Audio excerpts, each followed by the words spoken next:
ICC men's টি-20 world cup 2024-এর super এইটসের গ্রুপ 1-এর দুই দল ইন্ডিয়া এবং বাংলাদেশ মুখোমুখি হয়েছিল অ্যান্টিগুয়ার নর্থ সাউন্ডের স্যার ভিভিয়ান রিচার্ডস স্টেডিয়ামে।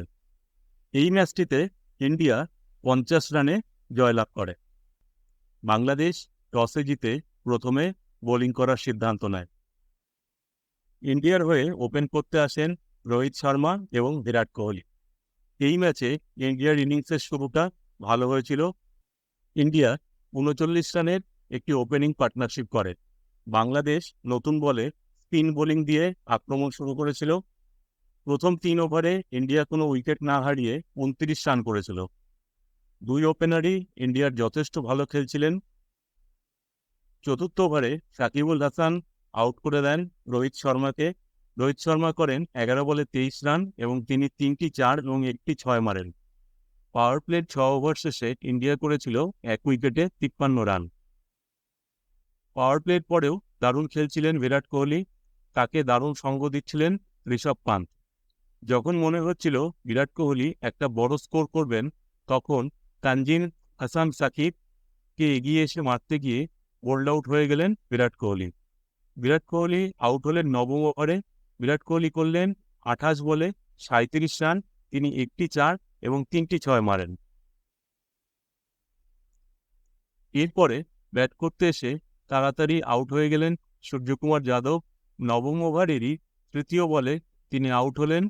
তাকে আউট করলেন তানজিম হাসান সাকিব এবং ক্যাচ ধরলেন wicket keeper Liton Das. 10 over শেষে ইন্ডিয়া করেছিল 3 উইকেটে 83 রান। 12তম ওভারে আউট হয়ে গেলেন ঋষভ পান্ত, তাকে আউট করলেন রিশাদ হোসেন। ঋষভ পান্ত রিভার্স সুইপ মারতে গিয়ে ক্যাচ নিলেন তানজিম হাসান সাকিব। ঋষভ পান্ত করেন 24 বলে 36 রান, তিনি 4টি 4 এবং 2টি 6 মারেন। এরপরে ব্যাট করতে আসেন হার্দিক পান্ডিয়া, তিনি এই ম্যাচে দুর্দান্ত খেললেন। এই ম্যাচে ভালো খেলেছিলেন শিবম দুবেও।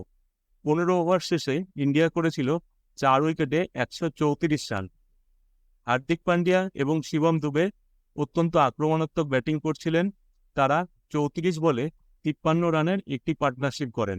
এই পার্টনারশিপটি ব্রেক করেন রিশাদ হোসেন, তিনি 18তম ওভারে আউট করেন শিবম দুবেকে। শিবম দুবে করেন 24 বলে 34 রান, তিনি 3টি 6 মারেন। শিবম দুবে আউট হয়ে যাওয়ার পরেও একই রকম আক্রমণাত্মকভাবে খেলে যাচ্ছিলেন হার্দিক পান্ডিয়া। তিনি 20তম ওভারের শেষ বলে একটি 4 মেরে 50 করেন। হার্দিক পান্ডিয়া 27 বলে অপরাজিত 50 রান করেন, তিনি 4টি 4 এবং 3টি 6 মারেন। অক্ষর প্যাটেল 3 রানে অপরাজিত থাকেন। 20 ওভার শেষে ইন্ডিয়া করেছিল 5 উইকেটে 196 রান।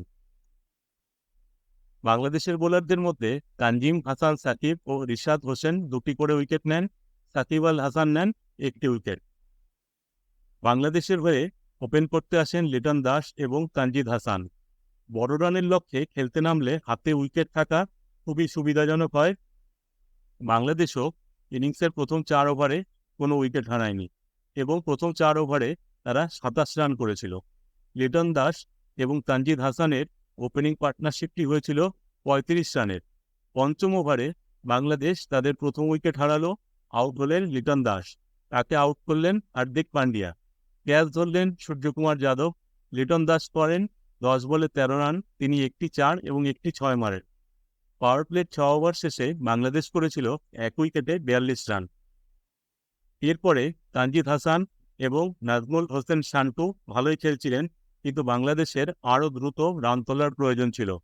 10ম ওভারে কুলদীপ যাদব এলবিডব্লিউ আউট করে দিলেন তানজিদ হাসানকে। তানজিদ হাসান করেন 31 বলে 29 রান, তিনি 4টি 4 মারেন। 10 ওভার শেষে বাংলাদেশ করেছিল 2 উইকেটে 67 রান। 12তম ওভারে কুলদীপ যাদব আরও একটি উইকেট নিলেন, তিনি এলবিডব্লিউ আউট করলেন তাওহিদ হৃদয়কে। তাওহিদ হৃদয় করেন 4 রান। 14তম ওভারে কুলদীপ যাদব এই ম্যাচে তার তৃতীয় উইকেটটি নিলেন, তিনি আউট করলেন সাকিব আল হাসানকে। ক্যাচ নিলেন রোহিত শর্মা। 15 ওভার শেষে বাংলাদেশ করেছিল 4 উইকেটে 108 রান। 16তম ওভারে আক্রমণে ফিরে এলেন জাসপ্রীত বুমরা এবং তিনি এই ওভারে একটি উইকেট নিলেন, তিনি আউট করলেন নাজমুল হোসেন শান্টুকে। ক্যাচ ধরলেন হরদীপ সিং। নাজমুল হোসেন শান্টু করেন ৩২ বলে ৪০ রান, তিনি একটি ৪ এবং ৩টি ৬ মারেন। ১৭তম ওভারে হরদীপ সিং আউট করলেন জাকের আলীকে, ক্যাচ ধরলেন বিরাট কোহলি। ১৯তম ওভারে জাসপ্রীত বুমরা আউট করলেন রিশাদ হোসেনকে, ক্যাচ নিলেন রোহিত শর্মা। রিশাদ হোসেন করেন ১০ বলে ২৪ রান, তিনি একটি ৪ এবং ৩টি ৬ মারেন। ২০তম ওভারে হরদীপ সিং আউট করেন মাহমুদুল্লাহকে, ক্যাচ ধরেন অক্ষর প্যাটেল। মাহমুদুল্লাহ করেন ১৫ বলে ১৩ রান, তিনি একটি ৪ মারেন। ২০ ওভার শেষে বাংলাদেশ করেছিল ৮ উইকেটে ১৪৬ রান। ইন্ডিয়ার বোলারদের মধ্যে কুলদীপ যাদব ৩টি উইকেট নেন, জাসপ্রীত বুমরা এবং হরদীপ সিং ২টি করে উইকেট নেন এবং হার্দিক পান্ডিয়া ১টি উইকেট নেন। ইন্ডিয়া এই ম্যাচটিতে ৫০ রানে জয়লাভ করল। এই নিয়ে সুপার 8-এ পরপর ২টি ম্যাচে ইন্ডিয়া জয়ী হল। এই ম্যাচের প্লেয়ার অব দ্য ম্যাচ নির্বাচিত হন হার্দিক পান্ডিয়া। তিনি ব্যাটিংয়ে ২৭ বলে ৫০ রান করার পাশাপাশি একটি উইকেটও নেন। ভিডিওটি দেখার জন্য আপনাদের সবাইকে আন্তরিক ধন্যবাদ।